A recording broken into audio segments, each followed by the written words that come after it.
उसके बाद आते हैं next topic of the day is silicon valley bank crisis. ठीक है, सिलिकॉन वैली बैंक क्राइसिस। ठीक है, इकोनॉमी का पार्ट है आपका, ये स्टार्टअप कह लीजिए या फाइनेंशियल सिस्टम्स कह लीजिए। ठीक है, उन सबका पार्ट है ये। ग्लोबलाइजेशन, कहीं भी आप इसको डाल सकते हो। तो हुआ क्या कि आपने न्यूज़ भी पढ़ी होगी, सुनी होगी कि एक सिलिकॉन वैली बैंक है अमेरिका में, वो कोलैप्स हो गया।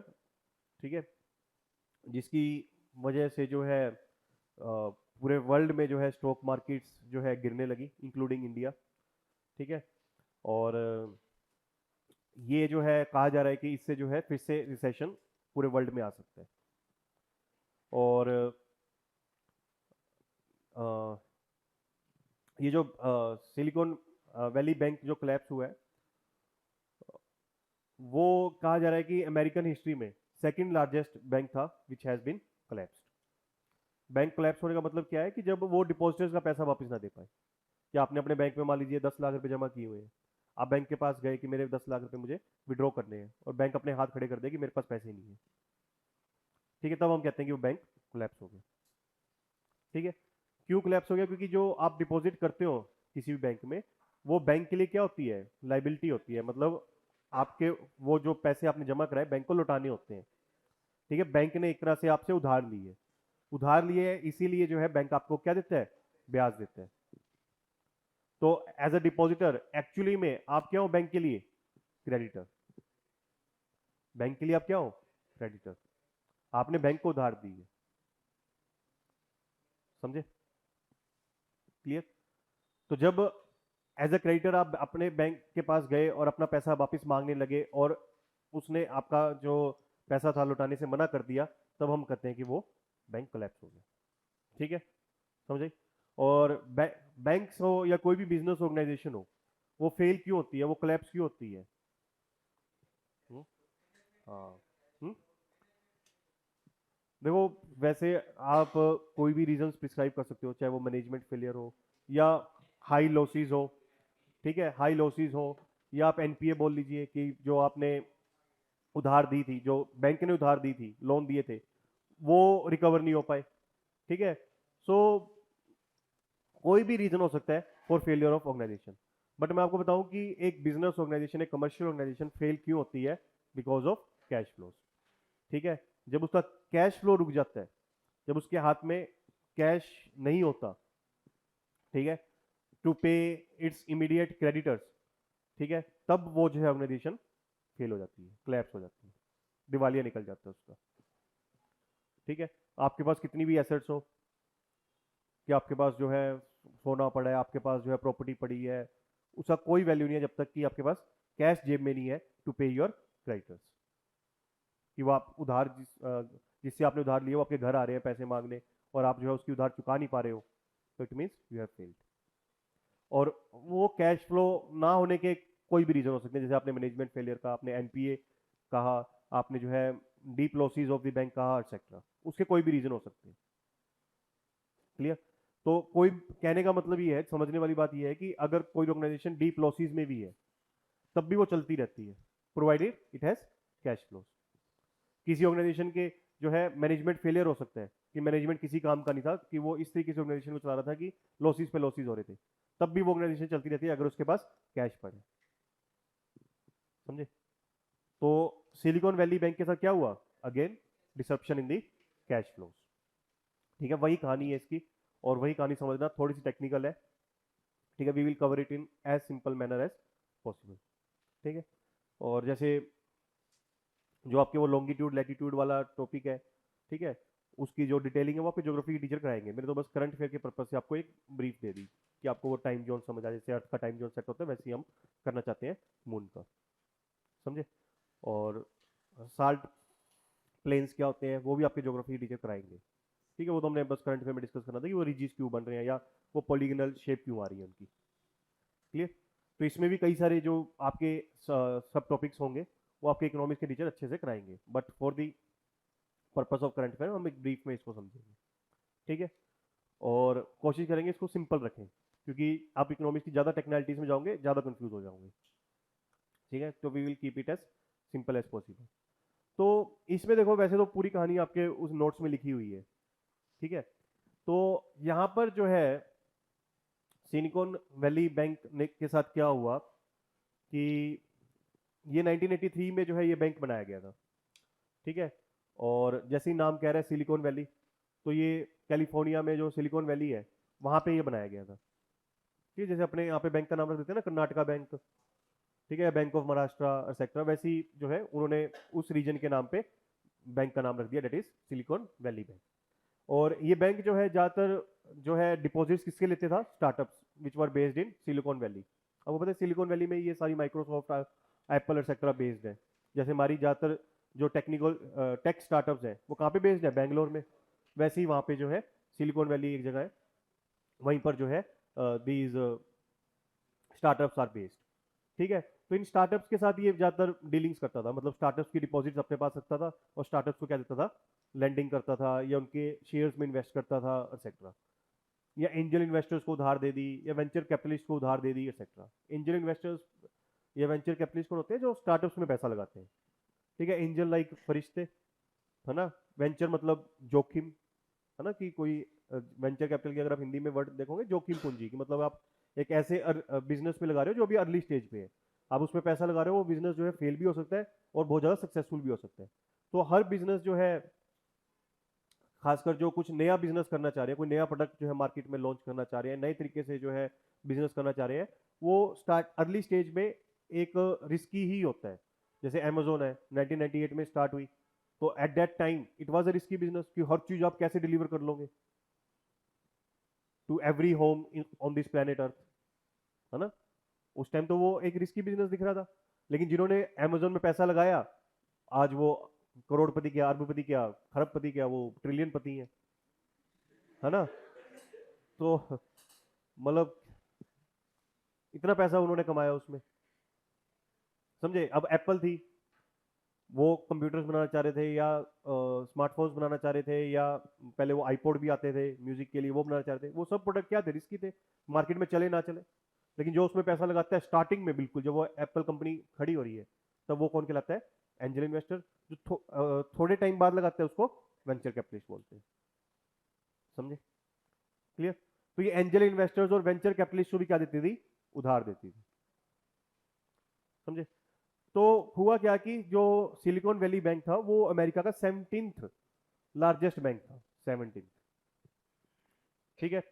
और सिलिकॉन वैली बैंक बोला कि मुझे टॉप 5 में आना है, टॉप 5 में आना है, तो मैं top 5 leading banks of the USA के साथ कंपीट करूंगी, ठीक है। तो it was basically punching above its weight, जैसे बॉक्सिंग में होता है ना 60 डिग्री, 60 किलो या 48 किलो, है ना, इस तरीके से वो कैटेगरी बनाई होती है।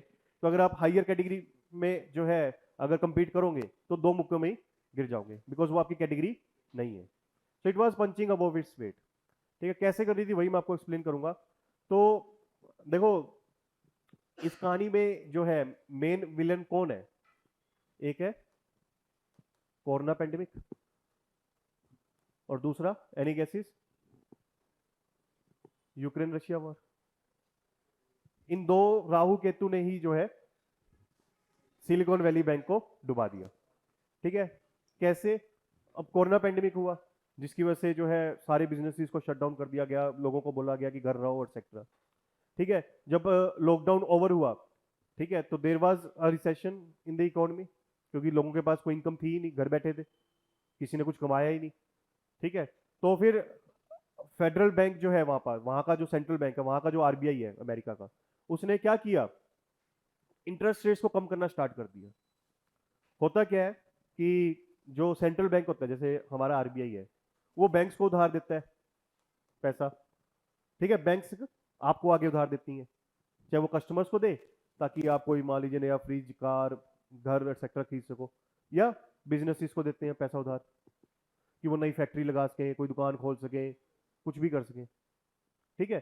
तो अगर आरबीआई जो है बैंक पे मान लीजिए सिर्फ 1% इंटरेस्ट रेट लेगी, मान लीजिए चलो 5% इंटरेस्ट रेट ले रही है ब्याज पे, आरबीआई ने बैंक्स को पैसा उधार दिया, उसके बदले 5% ब्याज ले रही है, ठीक है।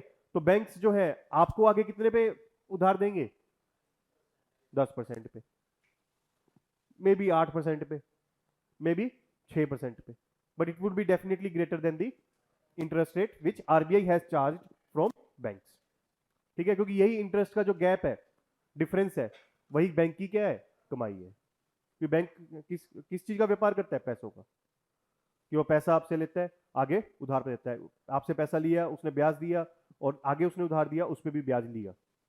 लेकिन जो आप पे ब्याज उसने दिया, मान लीजिए 4% दिया आपके फिक्स डिपॉजिट पे, तो आगे जो वो लोन देगा उस पर वो कितना ब्याज लेगा, 8% या 10% या 12%। तो ये जो ब्याज का डिफरेंस है वही उसकी कमाई है। ठीक है, समझ आई।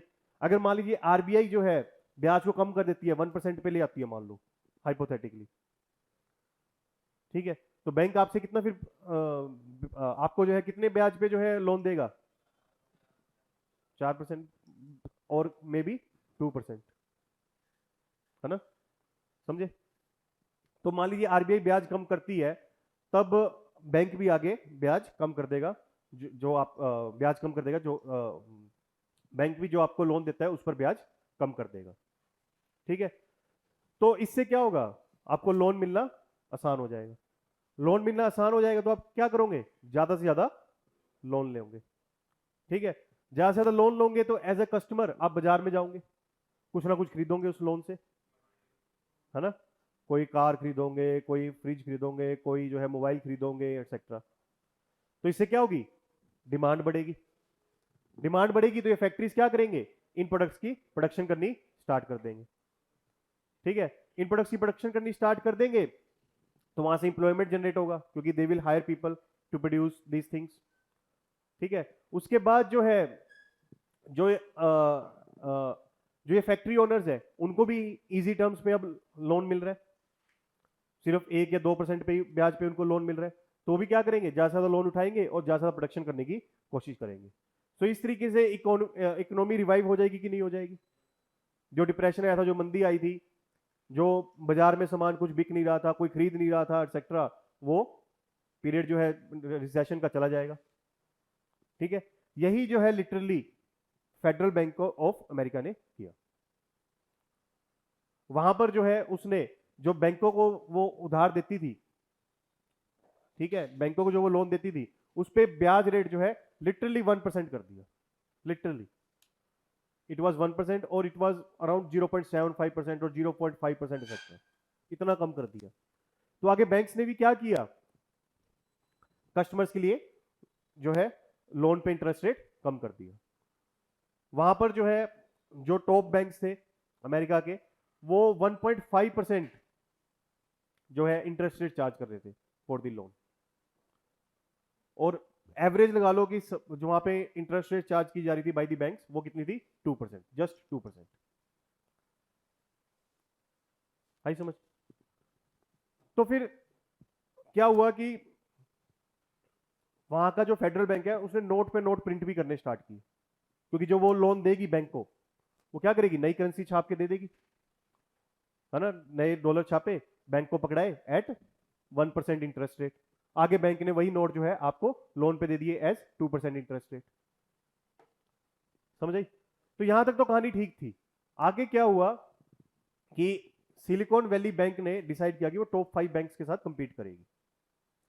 ठीक है, तो जो टॉप 5 बैंक थे वो ऑन एन एवरेज 1.5 से 2% जो है इंटरेस्ट रेट चार्ज कर रहे थे।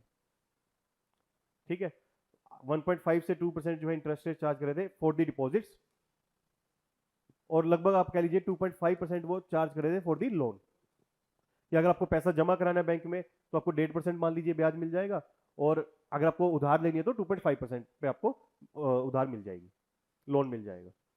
ठीक है, सिलिकॉन वैली ने क्या किया कि डिपॉजिट रेट कितनी कर दी, 2.5%। 2.5%, समझे। ये किस लिए की, ताकि जो बड़े बैंकों के कस्टमर्स हैं वो अपना पैसा कहां पे जमा करें, सिलिकॉन वैली में। जैसे आप कई बार यहां पे भी बैंक देख लेते हो ना, कोई इंडसलैंड बैंक है, वो होर्डिंग लगाएगा कि बाकी बैंक जो आपको 4% ब्याज दे रहे हैं वो 6% देगी, ताकि आप जो है अपना पैसा कहां जमा करो, इंडसलैंड बैंक। ठीक है, तो फिर क्या हुआ कि जो बड़े इन्वेस्टर्स थे, बिग इन्वेस्टर्स या हाई नेटवर्थ इंडिविजुअल्स, उन्होंने क्या किया, सारा पैसा सिलिकॉन वैली बैंक में जमा करना स्टार्ट किया। ठीक है, और इस कोरोना पैंडेमिक के दौरान जो है सिलिकॉन वैली की जो डिपॉजिट थी वो बढ़ने लगी, एक्सपोनेंशियली बढ़ने लगी। अब उसने तो जो है पैसा तो डिपॉजिट करवा लिया, अब 2.5% ब्याज भी देना है। ठीक है, लेकिन ये तो खर्चा है ना सिलिकॉन वैली बैंक के लिए। उसको तो आगे ये बैंक को क्या करना पड़ेगा, जो ये पैसा उसने डिपॉजिट करवाया आगे किसी को उधार देनी पड़ेगी, है ना। उस पे जो है 4% सपोज इंटरेस्ट रेट चार्ज करे, तब जाके जो है बैंक को कुछ कमाई होगी 1.5% की, 4% माइनस 2.5%। तो सिलिकॉन वैली बैंक ने क्या किया कि ये जो पैसा था, ठीक है, इसको जो है बॉन्ड्स में लगा दिया सारा, गवर्नमेंट के बॉन्ड्स में लगा दिया या कॉर्पोरेट बॉन्ड्स में लगा दिया, एक्सेट्रा। और जो बॉन्ड्स होते हैं ना वो सेफ होते हैं वैसे तो, कि वहां पे पैसा डूबता नहीं है, लेकिन इनकी खासियत क्या है कि रिटर्न कम होती है एज कंपेयर टू शेयर्स। जो शेयर्स में आपको रिटर्न मिलती है वहां पे लगभग 15-20% आपको रिटर्न मिल जाती है, लेकिन बॉन्ड्स में मान लीजिए कोई 5-6 या 7-8% तक आपको रिटर्न मिलती है। ठीक है, लेकिन ये सेफर होते हैं, यहाँ पे आपका पैसा डूबता नहीं है। शेयर्स में आपका पैसा डूब सकता है, क्योंकि अगर वो कंपनी फेल होगी तो आपका सारा पैसा डूब गया। आई समझ यहां तक? तो उसने जो है बॉन्ड्स में पैसा जो है इन्वेस्ट किया। अब बॉन्ड्स की एक और खासियत है कि इसकी यील्ड वेरी करती है। इसकी क्या वेरी करती है? यील्ड। समझे?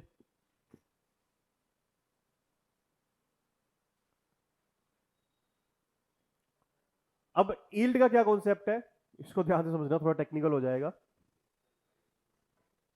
अब मान लीजिए आपने 1000 रुपए का बॉन्ड खरीदा, ठीक है, 1000 रुपए का बॉन्ड खरीदा, ठीक है, वो उसकी क्या है, ओरिजिनल प्राइस।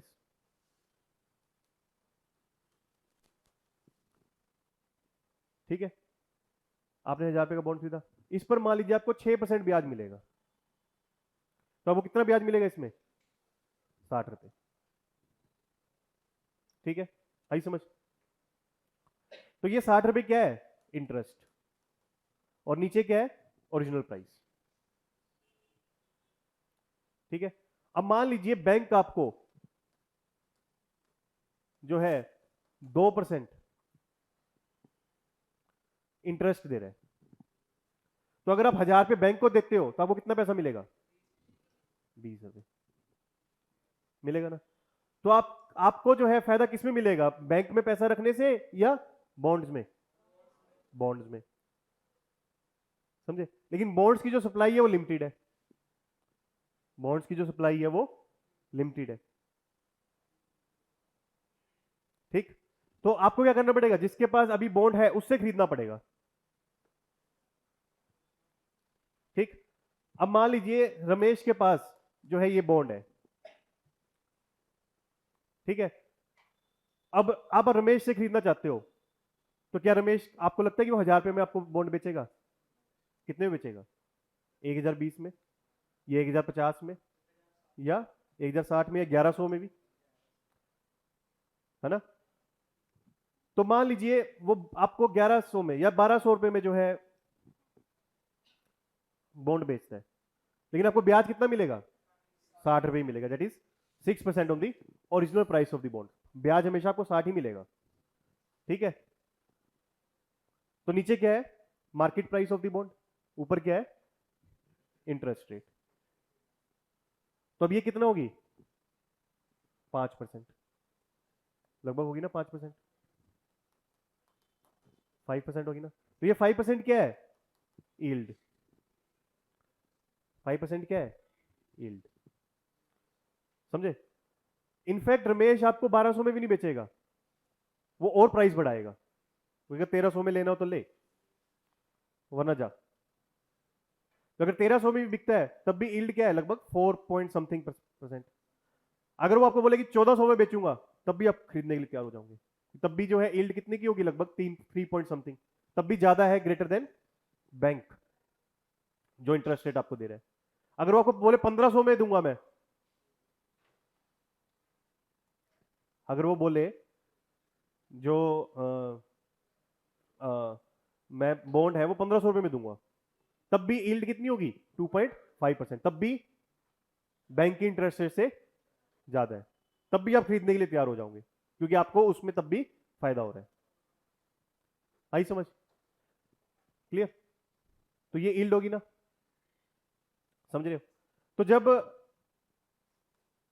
मान लीजिए बैंक जो है, आरबीआई ने जो है इंटरेस्ट रेट बढ़ाई, ठीक है, बैंक भी आके क्या करेगा, इंटरेस्ट रेट बढ़ा देगा, तो ये 2% से मान लीजिए 4% हो जाए। अब 1000 रुपये आप जो है बैंक के पास रखोगे तो आपको कितना मिलेगा, 40 रुपए, ठीक है। अब बॉन्ड कितने में बिक रहा था, 1500 रुपए में बिक रहा था ना, तो अब बॉन्ड की प्राइस क्या होगी, गिरेंगी, है ना। अब आप रमेश के पास जाओगे, बोलेगा 1500 में बेचूंगा, वो बोलेगा पागल है 1500 में मेरे को क्या करना है, कि 2.5% मुझे यील्ड मिलेगी, है ना, तो इससे अच्छा तो मैं बैंक में रख लूंगा, मुझे 4% वहां पे मिल जाएगी। फिर कहेगा रमेश कह रहा था नहीं नहीं 1500 नहीं, तू एक काम कर, तू मेरे को 1400 रुपए दे दियो, तो 1400 रुपए में मेरे को क्या मिलेगा, 1400 रुपए में मुझे 3% यील्ड मिलेगी, बैंक में मुझे 4% मिल रही है। तो रमेश क्या बोलेगा कि एक काम कर 1200 रुपए में ले ले मुझसे, 12% में तुझे 5% रिटर्न मिलेगी, 5% क्या मिलेगी, यील्ड मिलेगी, ठीक है। अब आप जो है 1200 रुपए में लेने के लिए तैयार हो जाओगे, समझ आई? क्लियर? तो आपने यहां से क्या सीखा कि अगर बैंक इंटरेस्ट रेट बढ़ाता है तो बॉन्ड की मार्केट प्राइस क्या होगी, गिरेगी, है ना, और यील्ड क्या होगी, बढ़ेगी। मानोगे? अगर बैंक जो है इंटरेस्ट रेट घटाता है तो बॉन्ड की मार्केट प्राइस क्या होगी, बढ़ेगी, और यील्ड क्या होगी, कम होगी। आगे रिलेशन समझ आई? तो एस जो सिलिकॉन वैली बैंक था, एसवीबी था, उसने पैसा कहां पे इन्वेस्ट किया था, बॉन्ड्स में, बॉन्ड्स में, ठीक है। अब कहानी में आता है दूसरा विलेन, कौन था, रशिया यूक्रेन वॉर, ठीक है। रशिया यूक्रेन वॉर हुआ, ऑयल की सप्लाई, गैस की सप्लाई कम होगी थ्रू आउट दी वर्ल्ड, जिसकी वजह से क्या हुआ, ऑयल के गैस की प्राइसेस बढ़ने लगी।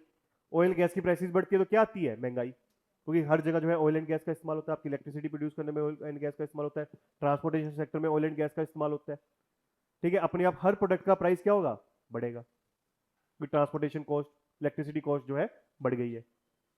तो अमेरिका में क्या हुआ, इन्फ्लेशन आई, इवन इनफैक्ट पूरे वर्ल्ड में इन्फ्लेशन आई, अमेरिका में भी आई, और वो इन्फ्लेशन जो क्या थी, स्टीप थी, कि जो लॉकडाउन के दौरान 2-3% इन्फ्लेशन हो रही थी, रशिया यूक्रेन की वजह से 7-8% तक इन्फ्लेशन चली गई।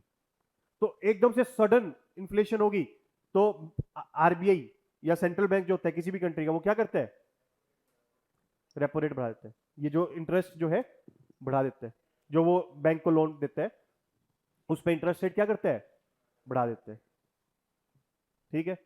तो ताकि बैंक जो है कम से कम उधार ले फ्रॉम दी आरबीआई या सेंट्रल बैंक, और आगे जो है कम से कम लोन दे टू दी पीपल, ठीक है। कम से कम आप लोन लो बैंक से, और कम से कम जो है मार्केट में डिमांड करो फॉर डिफरेंट प्रोडक्ट्स, कम से कम डिमांड करोगे तो अपने आप प्राइसेस जो है कम हो जाएंगी, अपने आप प्राइसेस कम हो जाएंगी, ठीक है। तो अब वहां पर जो है जो 1% जो चल रही थी रेपो रेट, जो वहां का सेंट्रल बैंक जो है बैंक्स को 1% पे लोन दे रहा था, वो बढ़ते बढ़ते कितना हो गया, 4%, बढ़ते बढ़ते क्या हो गया, 4%, ठीक है।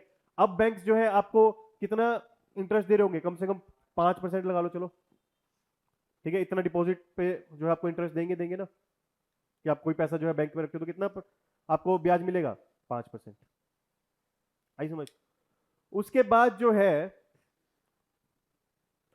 अभी हमने समझा कि अगर इंटरेस्ट रेट बढ़ती है तब बॉन्ड की मार्केट प्राइस क्या होगी, कम होगी, बॉन्ड की मार्केट प्राइस क्या होगी, डिक्रीज होगी, और यील्ड क्या होगी, बढ़ेगी, ठीक है। अब सिलिकॉन वैली बैंक के पास जो है सपोज $10 बिलियन के बॉन्ड्स पड़े थे, फेडरल रिजर्व ने जो है वहां पे इंटरेस्ट रेट बढ़ा दी, बैंक्स ने इंटरेस्ट रेट बढ़ा दी, तो $10 बिलियन के जो बॉन्ड्स पड़े थे उसकी मार्केट प्राइस क्या होगी, कम हो जाएगी, it will reduce to suppose $6 billion और $5 बिलियन एक्सेट्रा। समझे? क्लियर है? तो हुआ क्या, जो उसके पास एसेट्स पड़ी थी, जो ये बॉन्ड्स पड़े थे, उसकी वैल्यू कम होनी स्टार्ट हुई। लेकिन अभी ये सिर्फ किताबों में था, है ना। कल को बॉन्ड्स की प्राइसेस बढ़ भी तो सकती है ना, जब कल को जो है फेडरल रिजर्व, वहां का सेंट्रल बैंक जो है ब्याज रेट घटा दे। ठीक है, यहां तक अभी कोई प्रॉब्लम नहीं थी। प्रॉब्लम क्या हुई कि सिलिकॉन वैली बैंक जो है, उसने क्या किया कि इन बॉन्ड्स को जो है 10 ईयर की मेच्योरिटी वाले में लगा दिया। ये तीसरी गलती कर दी कि 10 साल से पहले जो है आप इन बॉन्ड्स को रिडीम नहीं कर सकते। जैसे होता है ना, एफडी बनवाते हो आप 10 साल की, 20 साल की, 15 साल की, एक्सेट्रा, कि आपको वो एफडी में जो आपने पैसा डाला वो 15 साल बाद मिलेगा, या 10 साल बाद मिलेगा, 20 साल बाद मिलेगा। उसने किस में डाल दिया? 10 साल वाले बॉन्ड्स में डाल दिया, जिसकी वजह से क्या हुआ, उसका पैसा वहां पे लॉकअप हो गया। वहां पे जब जो सिलिकॉन वैली के कस्टमर्स थे, वो अपना पैसा जो है विड्रॉ करने गए, तो सिलिकॉन वैली के पास, सिलिकॉन वैली बैंक के पास पैसे थे ही नहीं। फिर उसने क्या किया, इन्हीं बॉन्ड्स को बेचना स्टार्ट किया। जैसे आप एफडी बीच में तुड़वाते हो, तो आपको पूरे पैसे मिलते हैं, कम मिलते हैं, कम मिलते हैं। और बॉन्ड की प्राइस ऑलरेडी कम थी, बॉन्ड की प्राइस, मार्केट प्राइस ऑलरेडी कम थी। तो इसने क्या किया, अब ये पहले $10 बिलियन के जो बॉन्ड्स थे, वो पहले $6 बिलियन के रह गए। अब उसको जो है मेच्योरिटी से पहले ही वो जो है रिडीम कर रहे हैं, प्री मेच्योर रिडीम कर रहे हैं। तो अब 6 बिलियन का भी कितना मिलेगा, $4 बिलियन। अब कस्टमर्स को उसको पे करना ही था, तो उसने ये जो है $10 बिलियन के जो है बॉन्ड्स $4 बिलियन के बेचे। $4 बिलियन के बेच के एक बार तो कस्टमर्स को पे कर दिया, लेकिन उससे क्या हुआ, लॉस। इससे क्या हुआ उसको, लॉस। और इवेंचुअली जो है सिलिकॉन वैली बैंक ने हाथ खड़े कर दिए कि मेरे पास पैसे नहीं है टू पे बैक दी डिपॉजिटर्स। समझे ये? वहां की जो एक अब क्या है कि उसने डिपॉजिटर्स को पैसे देने से मना कर दिया, और वहां पर जितनी भी स्टार्टअप्स थी जिसने बहुत सारा पैसा वहां पे डिपॉजिट किया हुआ था सिलिकॉन वैली में, जैसे किसी ने $100 मिलियन वहां पे डिपॉजिट किया था, किसी ने $200 मिलियन किया था, अब उनका पैसा क्या हुआ, वहां पे फ्रीज हुआ पड़ा है। वो निकाल नहीं सकते सिलिकॉन वैली बैंक से, क्योंकि सिलिकॉन वैली बैंक के पास कैश है ही नहीं टू पे बैक देम। अगर वो बॉन्ड बेच के उनको पे करती है, तो सिलिकॉन वैली बैंक का लॉसेस बढ़ेंगे। ठीक है, फिर सिलिकॉन वैली बैंक ने क्या किया कि वो बोले कि मैं चलो नए शेयर इशू कर देती हूँ, वहां से मेरे पास पैसा आएगा और वहां से जो है मैं डिपॉजिटर्स के पैसे दे दूंगी। लेकिन जब ये न्यूज बाहर आई, तो सिलिकॉन वैली बैंक का शेयर क्रैश कर गया, शेयर क्रैश कर गया, 60% से ज्यादा क्रैश कर गया। तो अब शेयर बेच के भी कुछ नहीं मिलने वाला उसको। ठीक है, तो इसलिए वहां पर जो है एक फेडरल डिपॉजिट इंश्योरेंस कॉर्पोरेशन है, उसने जो है टेक ओवर कर लिया है। उसमें क्या है कि जो डिपॉजिटर्स हैं वहां पे, किसी ने मान लीजिए $2.5 लाख तक, $2.5 लाख तक जो है अगर डिपॉजिट की है, उसको उसका पैसा वापस मिल जाएगा। उसके ऊपर जिसने कुछ भी किया है, उसका पैसा डिपेंड करेगा कि बैंक कितना पे कर सकते हैं। ठीक है, तो $2.5 लाख तक तो वहां पे अमाउंट जो है था वो इंश्योर्ड था। ठीक है, उतना तो आपको पैसा मिलेगा मिलेगा। मान लीजिए आपने $10 लाख जो है डिपॉजिट किए हुए थे, तो 2.5 लाख तो मिलेगा मिलेगा।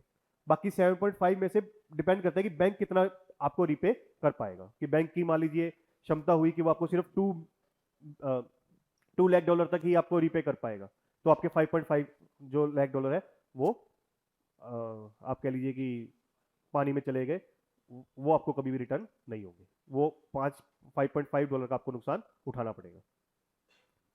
समझे? क्लियर है? हाँ जी।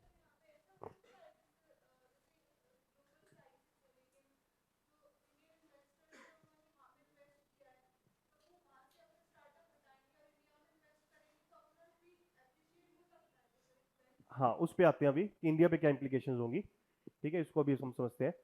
ठीक है, तो अब इसके इम्पैक्ट क्या होंगे कि अब सिलिकॉन वैली बैंक किसको कैटर कर रहा था, किन किन जरूरतों को पूरा कर रहा था, वेंचर कैपिटलिस्ट, एंजल फंड्स, या फिर स्टार्टअप्स एक्सेट्रा। ठीक है, तो जिन इंडियन स्टार्टअप्स का पैसा वहां पे डिपॉजिट था, वो पैसा विड्रॉ नहीं कर पाएंगे, तो they will face cash crunch. ठीक है, सेकंड जो है यहाँ पे फर्क आएगा कि जो हमारी इंडियन स्टार्टअप्स है वो they are experiencing winter in their financial needs. ठीक है, वहां पे जैसे ना एक टर्म यूज की जा रही है कि startups are experiencing winter in their financial needs. इसका मतलब ये है कि अब उनको पैसा कम मिल रहा है, क्योंकि पहले तो जो है 1-2% पे जो है आप लोन ले सकते थे from the Silicon valley Bank या other banks of the America, वहां पे वेंचर कैपिटलिस्ट जो है लोन पे लोन उठा रहे थे और दुनिया भर की स्टार्टअप्स में पैसा लगा रहे थे, क्योंकि बहुत ही इजीली जो है पैसा अवेलेबल था। अब ब्याज बढ़ा दिए हैं, तो अब इतना इजीली पैसा अवेलेबल नहीं है। पैसा अवेलेबल भी है तो क्या है, हाई कॉस्ट ऑफ इंटरेस्ट पे अवेलेबल है। तो वो वेंचर कैपिटलिस्ट जो है पैसा नहीं उठा रहे फ्रॉम द बैंक्स, और इसलिए जो है वो स्टार्टअप्स में इतनी हाई अमाउंट में इन्वेस्ट भी नहीं कर रहे। तो आपने लॉकडाउन के दौरान सुना होगा कि इस कंपनी ने इतना पैसा उठा लिया, उस कंपनी ने उतना पैसा उठा लिया, एक्सेट्रा। अब जो आपको ऐसी न्यूज देखने को नहीं मिलती।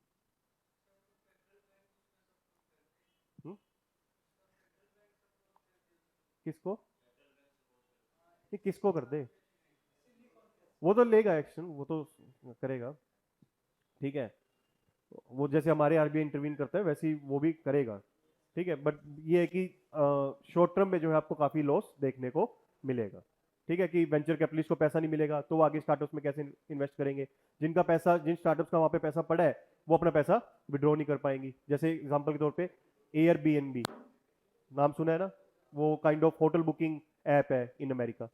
पिन इंटरेस्ट, इसका नाम आपने सुना होगा, या पेटीएम, इसका नाम तो सुना ही होगा। तो पेटीएम में जो है सिलिकॉन वैली बैंक ने इन्वेस्ट किया हुआ था, पेटीएम का काफी पैसा वहां पे जमा था, तो वो भी विड्रॉ नहीं कर पाएगी, ठीक है। तो इसलिए जो है स्टार्टअप इकोसिस्टम पे जो है इसका काफी नेगेटिव इफेक्ट आ सकता है। अब स्टार्टअप्स को पैसा नहीं मिलेगा, और ज्यादातर स्टार्टअप्स क्या है, लॉस में है। अब नया पैसा आएगा नहीं, नया पैसा नहीं आएगा तो क्या करेंगे, जितने भी इंप्लॉइज उनको फायर करना स्टार्ट कर देंगे, तो उससे क्या होगा, अनएम्प्लॉयमेंट बढ़ेगा, ठीक है। समझ आई? So this was basically the story of Silicon valley bank. और डायरेक्ट क्वेश्चन आएगा प्रीलिम्स में, सिलिकॉन वैली बैंक नहीं पूछेगी, वो पूछेगी क्या, ये बॉन्ड यील्ड, ठीक है, ये सब पूछेगी, या बॉन्ड यील्ड और इंटरेस्ट रेट्स का क्या रिलेशन है वो पूछेगी, ठीक है। तो ये जितने भी हमने कॉन्सेप्ट समझे सिर्फ यही पूछेगी,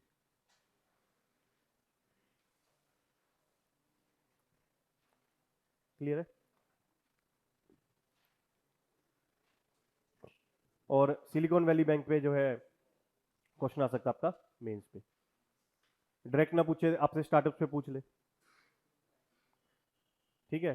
स्टार्टअप से पूछ ले तो उसमें आपको सिलिकॉन वैली बैंक को मेंशन करना ही होगा। कि मान लीजिए हर्डल्स पूछ ली स्टार्टअप में, तो आप बोल सकते हो कि अमेरिका में जो है कई सारे बैंक क्लैप्स हुए लाइक सिलिकॉन वैली बैंक, जिसकी वजह से जो है फाइनेंशियल क्रंच या फंडिंग क्रंच जो है स्टार्टअप फेस कर रही है। तो इस तरीके से आप पॉइंट बनाओगे, क्लियर?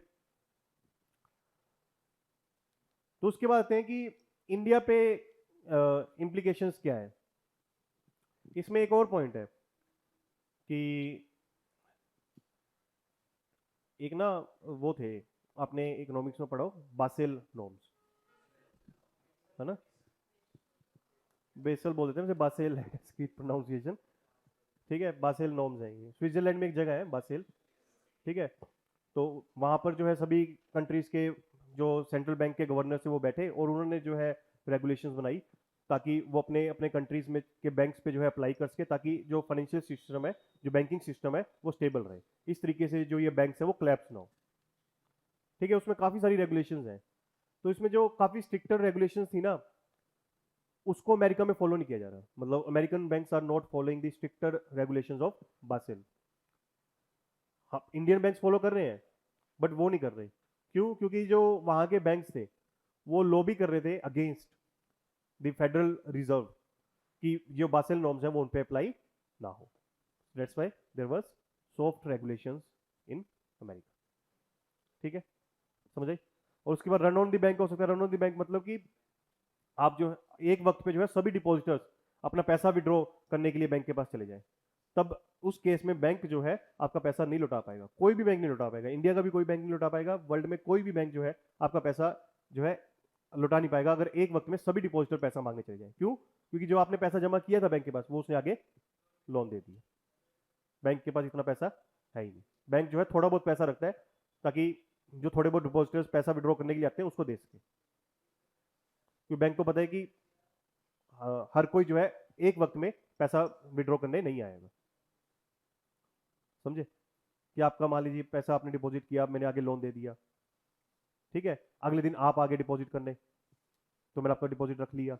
उससे अगले दिन जो है आप आगे अपना पैसा वापस कराने, तो मैंने आपके वाला पैसा आपको दे दिया। तो इस तरीके से बैंक चलता है कि वो बस कैश का सर्कुलेशन करता रहता है, समझे? तो यहाँ पर सिलिकॉन वैली बैंक में क्या पॉसिबिलिटी हो सकती है, रन ऑन दी बैंक, कि सभी डिपॉजिटर जो है अब स्केयर हो गए हैं, डर गए हैं, ठीक है, दे आर इन फियर, तो वो सभी जो है एक वक्त में पैसा अगर विड्रॉ करने के लिए पहुंच जाए तो सिलिकॉन वैली उनका पैसा नहीं चुका पाएगा, ठीक है। उसके बाद जो है इसका इम्पैक्ट क्या है कि वहीं स्मॉल बिजनेस पे, टेक्नोलॉजिकल इंडस्ट्री पे जो है एडवर्स इफेक्ट आएगा, ठीक है, और बैंक क्लैप्स हो जाएगा। और बैंक में क्या होता है, ये डोमिनो इफेक्ट होता है, ठीक है, अगर कोई बैंक क्लैप्स होता है तो उससे क्या होता है, डोमिनो इफेक्ट। डोमिनो इफेक्ट क्या होता है, डोमिनो क्या होता है, कि जिसका पिज्जा बनता है वो है, नहीं, जैसे हाँ, जैसे आप वो ताश के पत्तों का घर बनाते हो ना, ठीक है, कि एक को आप एक पत्ते को उठाओगे तो वो पूरे का पूरा घर जो है क्लैप्स कर जाएगा, ठीक है, उसको डोमिनो बोलते हैं। मतलब डोमिनो होता है कि आपने कॉइन्स के थ्रू, या मान लीजिए कुछ प्ले कार्ड्स के थ्रू, या कार्ड्स के थ्रू जो है आपने कुछ ऐसा बनाया जिसमें एक को आपने छेड़ा तो सब छिड़ जाएंगे, ठीक है, सब गिर जाएंगे, तो उसको डोमिनो बोलते हैं, ठीक है। तो अगर एक बैंक क्लैप्स होता है तो अदर बैंक्स या इंश्योरेंस कंपनीज या स्टार्टअप्स या बिजनेसेस फेल होना स्टार्ट हो जाएंगे। तो इसलिए जो है अमेरिकन जो सेंट्रल बैंक वो तो कोशिश करेगा कि सिलिकॉन वैली बैंक जो है क्लैप्स ना हो, ठीक है। और इसमें क्या है ना कि देखो, वैसे तो सेंट्रल बैंक की रिस्पॉन्सिबिलिटी है कि वो सिलिकॉन वैली बैंक को प्रोटेक्ट करे अब, बट इसमें कहा जा रहा है कि अब ये बैंक्स के जो मैनेजमेंट है वो पहले खुद रेकलेस डिसीजन लेते हैं कि वो बिना सोचे समझे डिसीजन लेना स्टार्ट कर देते हैं, है ना, दे रिस्की डिसीजन लेना स्टार्ट कर देते हैं, ठीक है, और ऐसे डिसीजन लेते हैं जिसमें बाद में बहुत एडवर्स कंसिक्वेंसेस बियर किए जा सकते हैं, ठीक है। तो कहा जा रहा है कि कैपिटलिज्म में क्या हो रहा है कि जो प्रॉफिट्स है वो तो पर्सनल है, कि अगर बैंक कोई प्रॉफिट्स कमाता है वो तो उनके खुद के हैं, अगर वो लॉसेस करते हैं तो वो सोशल है, कि उसको जो है बाय टैक्स पेयर मनी जो है बियर किया जाएगा। जब सिलिकॉन वैली बैंक जो है अगर कोई पैसे कमाता तो उसके ओनर्स खुद अपनी जेब में रखते, लेकिन अब लॉसेस उन्होंने अकर किए, बैंक कोलैप्स हो गया, तो अब ये सभी टैक्स पेयर को भुगतना पड़ेगा, इनफैक्ट पूरे वर्ल्ड के लोगों को भुगतना पड़ेगा, क्योंकि whole world is now interconnected, तो उसका इम्पैक्ट जो है पूरे वर्ल्ड में फैलेगा, और स्पेशली अमेरिकन इकोनॉमी पे तो सब कनेक्टेड है। तो अमेरिका में कुछ होता है तो उसकी कह लीजिए जो गूंज है, ठीक है, उसका जो शोर है वो पूरे वर्ल्ड को सुनाई देता है, उसका इम्पैक्ट जो है पूरे वर्ल्ड में आता है, ठीक है।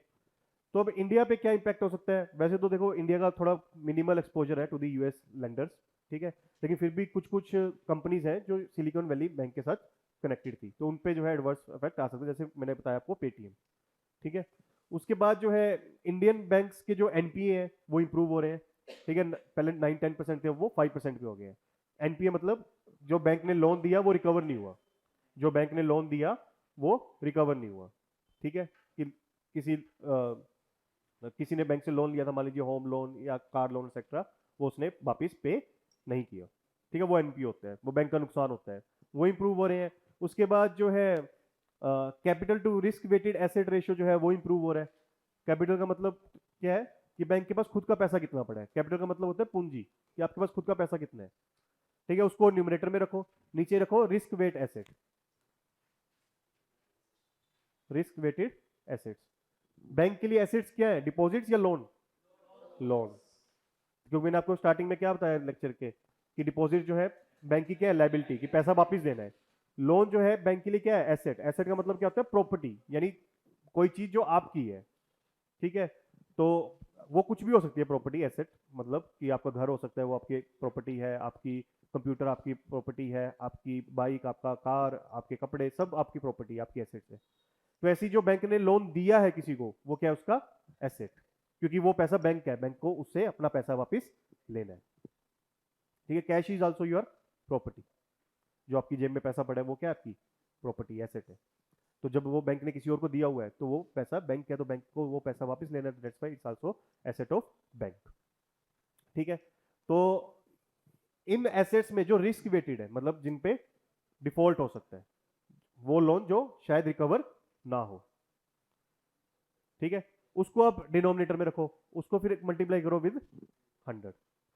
तो ये बेस्ट जो दिस बेसल नॉर्म्स है वो क्या कहते हैं, 9%। और बैंक्स का हमारे एवरेज क्या चल रहा है, 11%। ठीक है, तो यानी बैंक्स के पास इतना खुद का पैसा है कि अगर कल को लोन डिफॉल्ट भी कर जाए तो फिर भी आपको रिपे कर देंगे, क्योंकि उसके पास खुद का पैसा मौजूद है। ठीक है, बैंक्स के जेब में खुद का पैसा इतना मौजूद है कि वो लॉस को बियर कर लेंगे अगर उनके कुछ लोन जो है डिफॉल्ट कर गए। समझे, क्लियर है। फिर उसके बाद जो है एक ये कॉन्सेप्ट होता है मॉडिफाइड ड्यूरेशन का। ये वही है, कंफ्यूज मत हो जाना, कभी प्रीलिम से पूछ लिया मॉडिफाइड ड्यूरेशन क्या होता है। ठीक है, तो मॉडिफाइड ड्यूरेशन देखो, इसका ड्यूरेशन से कोई रिलेशन नहीं है, मतलब टाइम टू से इसका कोई रिलेशन नहीं है। नाम में ड्यूरेशन आ रहा है but it is not relating to any time period.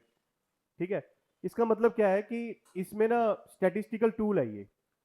ठीक है, एक स्टैटिस्टिकल फॉर्मूला है जिसके थ्रू कैलकुलेट किया जाता है कि अगर आरबीआई अपनी इंटरेस्ट रेट चेंज करती है तो बॉन्ड की मार्केट प्राइस पे क्या चेंज आता है। ठीक है, कि आरबीआई ने सपोज 3% से इंटरेस्ट रेट बढ़ा दी, ठीक है, कि बॉन्ड की फिर मार्केट प्राइस कितनी परसेंट गिरी, या उसने जो है घटाई इंटरेस्ट रेट तो कितनी परसेंट बॉन्ड की प्राइस बढ़ी। वो कौन कैलकुलेट करता है, मॉडिफाइड ड्यूरेशन। याद रखना इसको। ठीक है, इस तरीके से पूछेगी फिर UPSC, modified duration often in news is relating to which of the following. उसमें ड्यूरेशन वर्ड है तो कुछ टाइम से रिलेटेड कॉन्सेप्ट डाल देगी।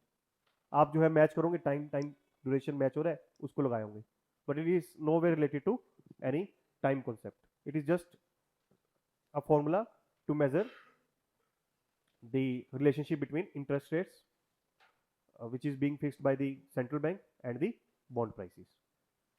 आई समझ कि चेंज इन इंटरेस्ट रेट से कितनी चेंज इन बॉन्ड प्राइसेस हो रहा है, that is being measured by modified duration. जैसे आप करते थे ना स्टैटिस्टिक्स में मीन मीडियन मोड, उसमें फॉर्मूलाज होते थे, या आपने और थोड़ा पढ़ा हो स्टैटिस्टिक्स स्टैंडर्ड डेविएशन, ठीक है, उसमें जो है मेजर करते थे, तो वैसे ही एक फॉर्मूला है ये जिसके थ्रू मेजर किया जाता है। उसकी टेक्निकलिटीज में आपको जाने की जरूरत नहीं है कि आपको फॉर्मूला लिखवाऊं मैं, क्लियर है।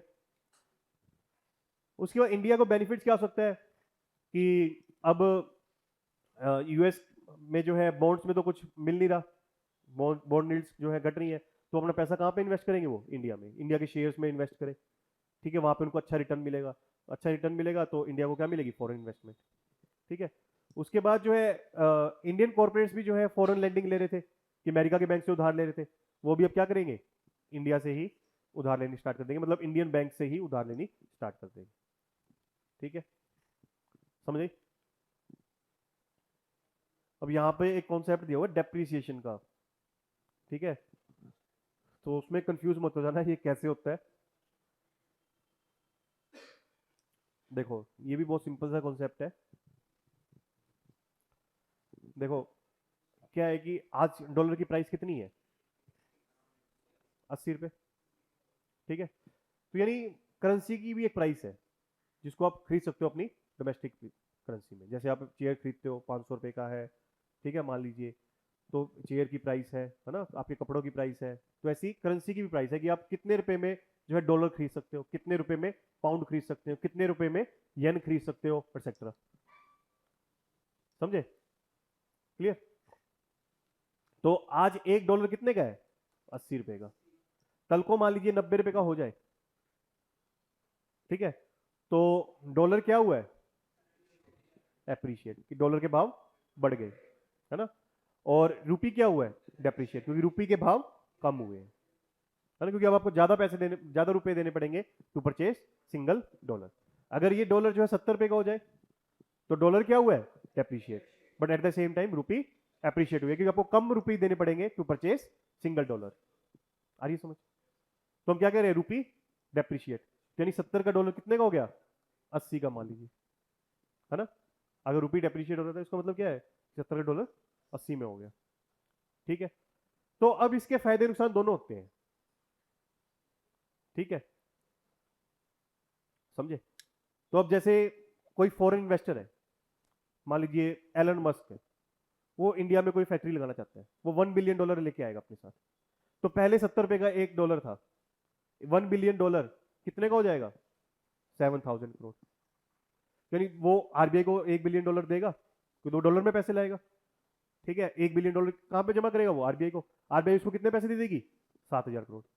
और 7,000 करोड़ जो है वो इंडिया में इन्वेस्ट कर देगा बाय परचेजिंग लैंड और by building, by constructing a building etcetera. समझ आई?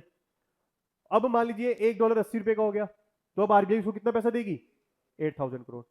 तो अब जो है, अब एलन मस्क की जेब में तो $1 बिलियन थे ना, तो एलन मस्क को फायदा किस सिचुएशन में होगा? जब रुपी डेप्रिशिएट करेगा या एप्रिशिएट करेगा? डेप्रिशिएट करेगा। और देश को भी फायदा कब होगा? जब डेप्रिशिएट करेगा, जब रुपए गिरेगा। रुपया गिरेगा तभी तो देश बढ़ेगा, है? तो उस चक्कर में एफडीआई बढ़ेगी।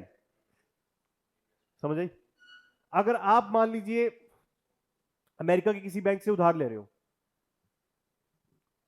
ठीक है, तो पहले आपने $1 बिलियन लिया 70 रुपए के हिसाब से, ठीक है, बाद में आपने $1 बिलियन लिया 80 रुपए के हिसाब से। तो पहले वाले केस में आपको फायदा होता है, दूसरे वाले केस में? दूसरे वाले में, क्योंकि पहले वाले केस में आपको 7,000 करोड़ रुपए मिलते, दूसरे वाले केस में 8,000 करोड़ मिलेंगे। समझे? तो अभी रूपी क्या हो रहा था पिछले टाइम में? डेप्रिशिएट हो रहा था, एप्रिशिएट हो रहा था? डेप्रिशिएट हो रहा था। क्या हो रहा था? डेप्रिशिएट। है ना, बारी बारी न्यूज आ रही थी ना कि मोदी, वो रुपया गिर रहा है, मोदी जी कुछ कर क्यों नहीं रहे, है ना? मोदी जी की पुरानी स्पीच भी चलाई जा रही थी जिसमें वो मनमोहन सिंह जी को क्रिटिसाइज कर रहे थे कि भाई रुपी डेप्रिशिएट हो रहा है, रुपया गिर रहा है और सरकार कोई खबर नहीं ले रही। अब वो खुद सरकार में आए हैं, वो भी खबर नहीं ले रहे, और लेने की जरूरत है भी नहीं, क्योंकि इससे देश को क्या होता है? फायदा होता है। लेकिन फिर भी आप जो है न्यूज में हमेशा ये देखोगे कि जब रुपया गिरता है तो उसमें जो है गवर्नमेंट को क्रिटिसाइज किया जाता है, ठीक है, हाहाकार मच जाता है कि रुपया गिर क्यों गया। एक तो पहले टर्मिनोलॉजी बदलना चाहिए, गिर गया तो गिर गया से ये सिग्निफाई होता है कि कुछ गलत हो गया, है ना? सेकंड जो है, इसमें रीजन क्यों है कि रुपी डेप्रिसिएशन से ओवरऑल जो है हमें नुकसान होता है? क्यों होता है? क्योंकि जो हमारे इंपोर्ट्स हैं वो ज्यादा है, specially of oil and gas. ठीक है, क्योंकि मान लीजिए पहले $1 बिलियन में सपोज जो है 1,000 बैरल ऑफ ऑयल हम खरीद रहे थे, आज भी $1 बिलियन में हम 1,000 बैरल ऑफ ऑयल खरीद सकते हैं। ठीक है, तो पहले हम कितने पैसे में खरीद रहे थे? 7,000 करोड़ में। अब कितने में खरीदेंगे? 8,000 करोड़ में। तो हम वही अमाउंट ऑफ ऑयल जो है महंगा खरीद रहे हैं because of just depreciation of rupee, despite the fact there is no change in the international prices of oil. ठीक है, तो हमारे इंपोर्ट ज्यादा है इसलिए हमें नुकसान होता है। अगर हमारे इंपोर्ट ज्यादा ना हो, एक्सपोर्ट ज्यादा हो, तो ओवरऑल हमें रूपी डेप्रिसिएशन से क्या होगा? फायदा। ठीक है, तो रूपी डेप्रिशिएट हो रहा था इसलिए हमारे जो कॉर्पोरेट्स है, जब एग्जांपल ले लो अदानी का, अदानी ने भी बहुत सारे जो है लोन फ्रॉम फॉरेन बैंक्स लिए हैं। ठीक है, तो वो फॉरेन बैंक से जो है उधार ले रहे थे। अब सिलिकॉन वैली बैंक जो है कोलैप्स हो गया, तो इंडियन बैंक्स क्या करेंगे? Instead of going to foreign banks they will approach Indian banks for the borrowings. और उसमें फायदा क्या है? उसमें फायदा ये है कि देश का घाटा देश में ही रहेगा। ठीक है, अगर विदेश में कोई बैंक फेल होता है उससे हमारी इकोनॉमी पे कोई इफेक्ट नहीं होगा, मतलब हमारी इकोनॉमी जो है ग्लोबल शॉक से, ठीक है, इम्यून रहेगी, प्रोटेक्टेड रहेगी, और हमारी दूसरी कंट्रीज पे डिपेंडेंसी कम रहेगी। ठीक, समझ आइए point? Bring corporates back to India. ठीक है, उसके बाद जो है इंडियन स्टार्टअप्स जिन्होंने एसबीबी से पैसा लिया है उनको नुकसान हो सकता है, बाकी अदरवाइज कोई ज्यादा नुकसान नहीं होगा। तो ऐसे बैंक्स को कोलैप्स करने से जो है रोकने के लिए आपको क्या करना चाहिए? स्ट्रॉन्ग विजिलेंस रखो, नजर रखो इन पे, कि जब ये रॉन्ग पॉलिसीज लेना स्टार्ट करें तभी जो है एक्शन ले लो। ये इंतजार मत करो कि ये फेल होंगे देन जो है आप एक्शन लोगे। ठीक है, प्रोएक्टिव एक्शन लो, ना कि रिएक्शनरी एक्शन लो। रिएक्शनरी होता है कि जब कुछ घट गया तब आपने एक्शन लिया, प्रोएक्टिव होता है कि घटने से पहले ही आपने जो है एक्शन ले लिया। ठीक है, और कोऑपरेशन कोऑर्डिनेशन इंश्योर करो, और मेक श्योर करो कि जो बोर्ड ऑफ डायरेक्टर्स हैं उनके सिलेक्शन जो है प्रूडेंटली हो, क्योंकि अगर मैनेजमेंट सही होगा तभी बैंक सही चलेगा, और बैंक सही चलेगा तो फिर वो कोलैप्स नहीं होगा। ठीक है, डिजिटलाइजेशन को प्रमोट कर सकते हो, टेक्नोलॉजी के आप कह सकते हो आर्टिफिशियल इंटेलिजेंस, ठीक है, machine learning, big data analytics, इनका इस्तेमाल करना चाहिए एंड सो ऑन।